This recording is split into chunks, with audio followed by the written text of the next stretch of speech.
We're all on a healing journey. Everybody is, whether you know it or not. We're always aiming towards healing. We're always striving to head in that direction. So what does it mean? What does it mean to be on a healing journey?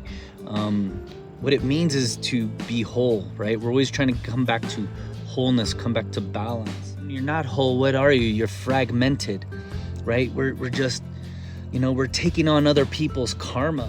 This is something I learned this week, is better to do your dharma, your work that you have in this lifetime and be shitty at it versus do someone else's dharma and work and be good at it, right? Diet, nutrition, sleep, exercise, rest, recovery, emotional health, mental health, and using tools for emotional health like emoting, vocalizing, something I just love, like just toning Om and getting it out. Just really, your genotype is your nature, right? Which is your constitution at conception. And your Vikruti, your phenotype, is your present state, your symptoms. Your environment has an impact on your Vikruti, on your present state symptoms. So make our surroundings more harmonious and cohesive, it will transfer to you. It's such a thing. It's energetic. It's natural. So this week we covered a lot of legends, as my mentor would like to say it, versus mythology. It's not necessarily mythology when it comes to the stories of the Indian culture and Indian history. The characters that were in there are legends. And I like to.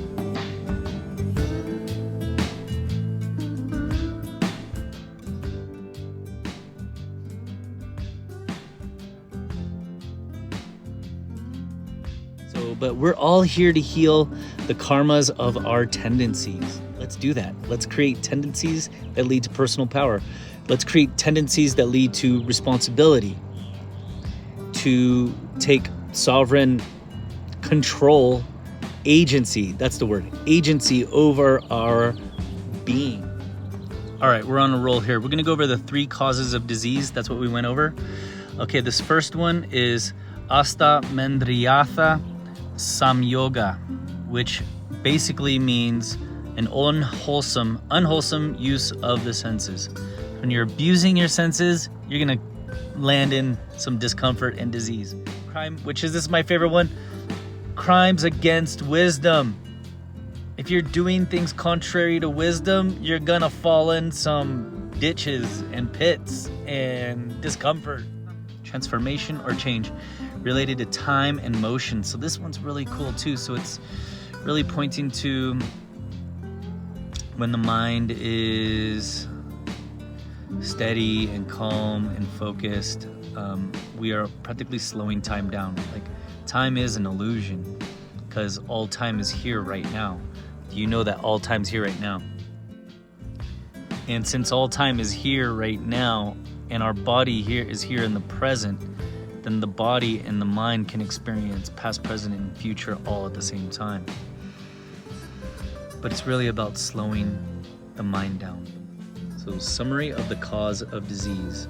So you forget your true nature, and it goes to parinima, it goes to time and motion, which could lead to some drama, which could lead to failure of intellect, more drama, could lead to misuses of senses, which could lead to more shitty experiences, and then it could lead to a doshic disturbance, and it could lead to disease. I'll share with you this quote we got: everything used properly is medicine, everything used improperly is poison. Modern medicine is not a competition to Ayurveda. And this is another, okay, so here we go. For as much as I don't agree with modern medicine, there are gifts there. There are gifts in both realms. And so there needs to be a coming together. And I think it's happening slowly as the corrupt middleman system of the insurance companies are having their own reckoning. And people are also realizing that they're having their own reckoning too. They're going, what are we doing here? I could just take care of myself with some natural medicine. some real herbs and drink tea and slow my mind down versus worry about all you kooks driving me towards bankruptcy. But there's gifts on both sides. So Ayurveda is not in competition with modern medicine. There you go. Ayurveda acknowledges the divinity and spirit in all beings and people. It is not a religion.